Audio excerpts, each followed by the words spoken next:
Eu vou virar a Xuxa, não tô dizendo a tu. Foi rapidinho. Graças a Deus a internet existe. Não é não? A batucada vai tocar. Que alegria é essa? Aqui, como a passar.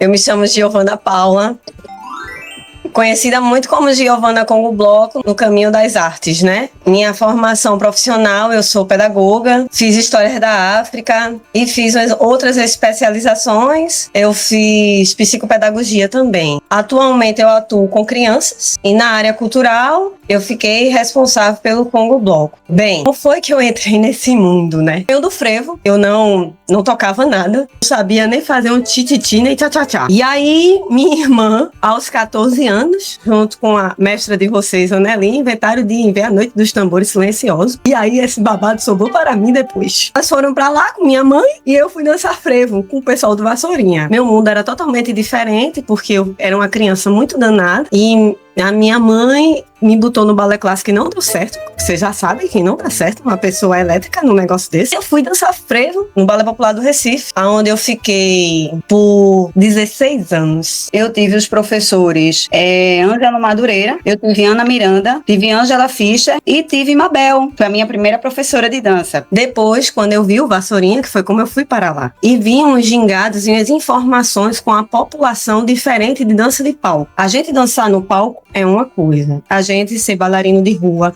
é outra, e eu buscava essa identidade em mim, no mundo da dança. Eu vou chegar no maracatu. E Joana foi com mamãe e Ana Lívia a Noite dos Tambores Silenciosos, e lá elas viram a Estrela Brilhante do Alto Cé do Pinho. Vê quanta coincidência. E aí se apaixonaram, porque quando a gente vê aqueles bombos graves, agudos, tocando, não tem como não o coração bater e você ser levado para aquele negócio lá. Só que lá vinha eu com a minha sombrinha de freio, porque eu tinha vindo numa apresentação de passista, não tinha nada a ver com esse mundo. Aí fiquei olhando, xixi. E ela lá encantada. Beleza. E Joana cismou que queria tocar maracatu, mas ela só tinha 14 anos. Onde é que a pessoa dessa vai andar só? No princípio, mamãe foi e depois eu fiquei acompanhando. Aí eu deixava ela no ensaio e ia pra Vassourinha. Só que aí chegou um determinado momento que a gente saiu do Badia, que era uma batucada feminina que o Nação Pernambuco tinha montado e tinha sido desmanchado, desvinculado. E fomos parar no Nação Pernambuco, em 99. E nessa parada, eu não estava conseguindo conciliar, então eu tinha que ficar em um lugar. E eu optei ficar com ela, porque eu também dançava em outro grupo, do Sesc de Santa Amaro, que era também com dança de rua. Nessa ficada aí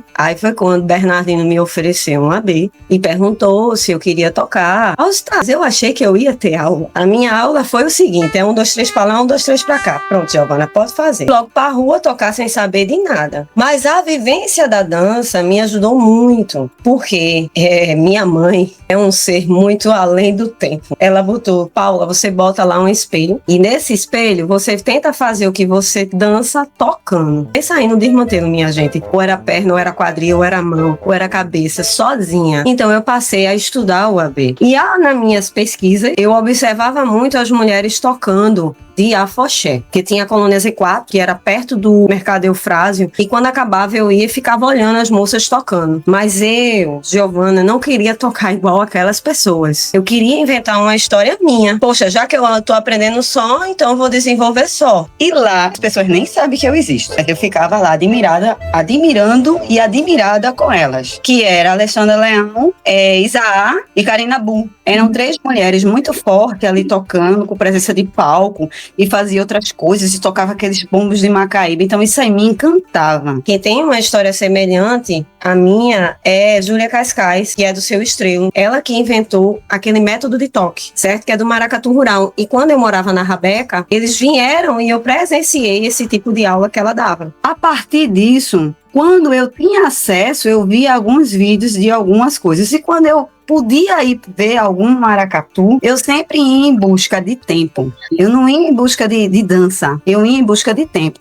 Esse toca num tempo, esse toca em outro tempo, esse toca em outro tempo. Então eu tenho que fazer o instrumento neste tempo, neste tempo, neste tempo. Que se vocês observarem no campo de estudo da gente, existem inúmeras pessoas e inúmeros maracatus que tocam em tempo diferente, de forma diferente. E até hoje eu não parei de pesquisar. Termina o carnaval, eu vou assistir os vídeos dos outros maracatus maracatus, dos outros ABs, dos outros tambor, para entender o que mudou e o que eu posso melhorar e trazer para o pessoal. O que é que eu posso melhorar nisso aqui? Qual é o desafio que eu vou dar à minha turma sobre isso? Porque se chama a questão da nossa prática, assim, o desafio. Eu me desafio muito. Eu toco chique-tice, então eu tenho que saber um pouquinho do movimento mangue, eu toco não sei o quê, então eu tenho que saber um pouquinho do forró. Caralho! Porque eu acho que todo mundo consegue fazer tudo, independente, entendeu? Uns mais rápidos, uns com um pouco mais de tempo, mas não existe não conseguir. Consegue, todo mundo consegue. E a perfeição só vem com a persistência de prática. Não adianta. E a gente tem que tentar sempre a malemolência e sentir. A gente tem que estar aberto a sentir o ritmo. Vai tocar um baião, eu vou tocar um ganzá, mas eu tenho que sentir aquele ritmo e entender como funciona. Quando a gente vai fazer os experimentos, o desafio do corpo e o desafio da mente é outra, né? Porque a gente tem que coordenar a cabeça, receber as informações da instrução de quem tá puxando o maracatu é muita coisa. Eu super entendo. No começo não é fácil, gente, mas não é impossível. Enfim, eu venho da Batucada Nação, dentro do Nação Pernambuco. E aí Rubens chegou, e aí casou porque os padres estavam encerrando aquele momento lá, a batucada, num Coleção Bento. E aí os meninos foram pra lá, tudo jovem. E juntou. A Batucada Nação encerra a atividade e surge o Congo, em 2004. E com o surgimento dele, eu estava grávida do meu menino mais velho, do Giovanni. E eu não podia participar muito dessa direção. Eu disse, gente, eu fico para ajudar, mas eu fico como monitor. Por muito tempo eu toquei sozinha, eu fazia as coisas sozinha, eu montava tudo só e só era eu e um AB que aparecia convidado que alguém chamou. Não tinha ninguém. No que surge o Congo, em 2007, eu assumo a direção. E desde então, estamos à frente do Congo Bloco há 18 anos. Sou eu e Rubens. E aí vem toda uma trajetória e um aprendizado com cada turma. Nesse meio tempo que eu estou há 26 anos tocando, eu entendi que o AB, o gongue, o ganzá, o tambor e o caixa, eles são extensão do nosso corpo. Um instrumento tem que falar com o outro e o nosso corpo tem que dançar com esse instrumento de acordo com o que vê. Porque cada pessoa tem uma essência diferente, mas todas têm que conversar igual. Entende? Quando a gente tá tocando, a gente vai jogar um AB sincronizado. A gente tem a sincronia, mas o malabarismo, a munganga, o jeito, o ser gostoso de pegar é de cada um. Durante um tempo, eu ficava com medo de jogar AB. Aí, como foi que surgiu as jogadas de AB? Poxa, eu vou ficar tocando reto toda hora. Isso é muito chato. Artisticamente, eu tentei colocar os marabalismos da sombrinha de frevo dentro do AB. É isso que acontece. Entendeu? Quando eu vou fazer lá Luanda de agora. Paparará, papá. Tô no tempo. Paparará, papará. Paparará, paparará, paparará, papará. Papá, papá. Se eu estiver dançando frevo, tum, skitum, skitum, skitum, tum.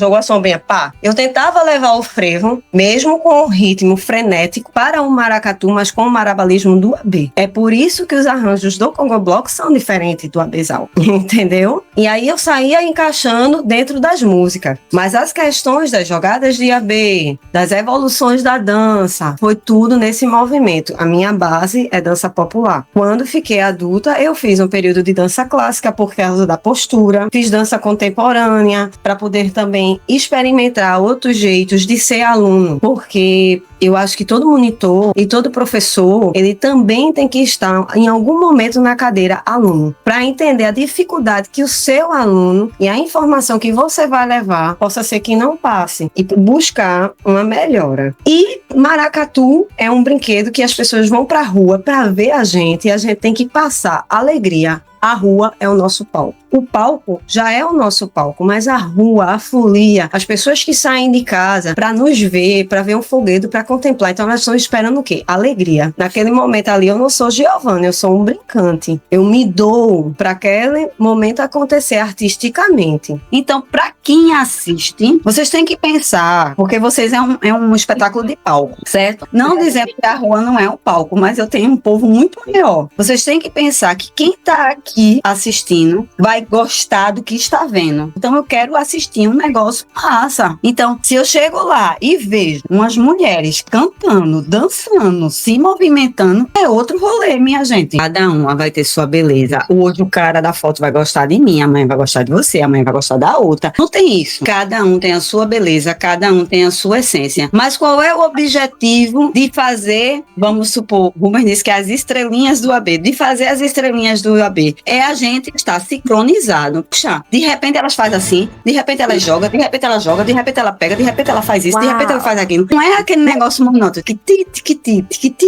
não dá. Entendeu? Corria sempre. Por isso que eu digo a Xuxa. O que o pessoal faz? Poxa, tem um elástico na mão dela. Eu escutei isso numa afoxé, minha gente. É muito complicado ter que tocar quietinha. Entendeu? É um conflito para a minha pessoa. E aí eu fui tocando e aí eu via que ninguém dizia nada. Pronto, fiz uma apresentação no Teatro Santa Isabel. Tem um mês. E aí quando eu comecei a jogar beco e pegar, as minhas diziam, minha filha, não vai ensinar a gente não. Aí eu disse, olha, aqui eu sou participante, né? Eu estava no palco, fazia muito tempo que eu não subia em palco mesmo, dentro de um teatro, e eu estava fazendo coreografia dentro da música do Afoxé. Não posso fazer isso, minha gente, porque tem uma pessoa lá, entendeu? Eu fazia aqui dá pra tocar, aqui dá pra fazer isso, aqui dá pra fazer aquilo, e era um conflito Paula com Paula mesmo, entendeu? E eu ficava rindo, vocês nem sabem o que é que estava acontecendo dentro da minha cabeça, por isso que eu estava linda rindo. Então, é muito engraçado, porque já virou uma coisa automática. Então, eu assisto o Congo São Carlos, eu fico olhando assim, ó, dá pra fazer esse negócio aqui, dá pra arrumar esse negocinho aqui, que nem o Plu, né? A mesa de som. A gente ajusta aqui, ajusta aqui, ajusta aqui. Conhecer entre si. Sobre o meu vínculo com as meninas do AB, né? E a importância desse vínculo entre a gente. Bem, eu tenho batuqueira que tá comigo há 16 anos.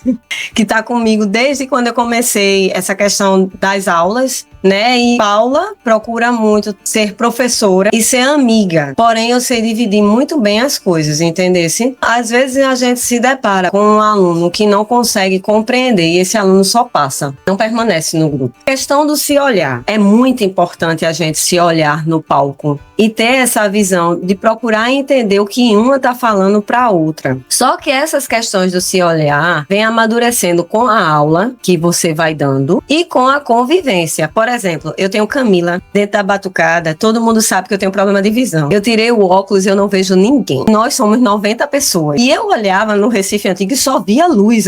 Eu fiquei desesperada, mas ninguém sabia que eu estava desesperada. Eu não conseguia ver, eu só via a minha primeira fileira e minha segunda. E eu sou muito relutante a usar lente de contato. Então, quando eu levantei a vista aqui, olhei, fiquei com os olhos andando, Camila olhou pra mim, o que tá acontecendo? O que é que você quer? A convivência do olhar e do se falar. E quando eu olhei pro outro lado, tinha a Ana Nália, que também já tá comigo há 11 anos. Ela disse, Paulinha, tá acontecendo alguma coisa? Eu disse, minha gente, eu não vejo Rubens, eu só vejo luz. Alguém pode me dizer em que setor ele tá? E aí ele levantava a mão e dizia o toque pra mim, eu não enxergava. Então, quando a gente chegou na Rua da Guia, eu fui lá pra trás pra poder enxergar ele. Ele foi lá pra frente me procurar pra entender o que estava acontecendo. As pessoas que tocam comigo e trabalham comigo, no Maracatu ou na Regência, eles já sabem quando eu tô olhando de uma forma fixa, pedindo alguma coisa ou alguma ajuda. Agora, o se olhar tocando, o se olhar no momento é de extrema importância entre vocês, entre o grupo todo. Por quê? Esses 15 têm que estar muito bem conectados em tudo. Até, por exemplo, aconteceu uma situação, eu cantei uma música, eu faço a voz guia, eu não sou cantora, eu faço só a voz guia. Eu cantei uma música e por um momento eu fiquei nessa mesma estrofe umas 4 vezes e a batucada fazia o que eu estava mandando.